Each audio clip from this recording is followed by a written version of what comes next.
Our low ending this morning was 71. Time to test. A mean temperature of 82. The average high temperature for today is 83 With the stupid degrees. static. The average low is 63. 0.20 inches of precipitation has been recorded over the last 24 hours ending this morning.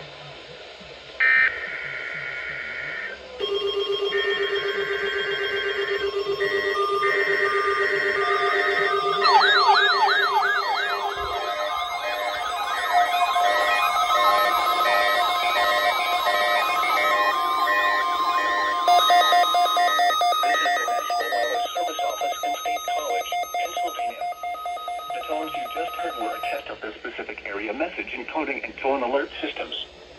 During dangerous weather events, NOAA weather radio receivers can be activated by these systems. A message of course, he didn't go off. Watch or warning would follow. Tests of these systems are normally conducted by the National Weather Service between 11 a.m. and noon each Wednesday. If there is a threat of severe weather, the test may be postponed until the next good weather day. Repeating, this was a test of the specific area message encoding and tone alert systems.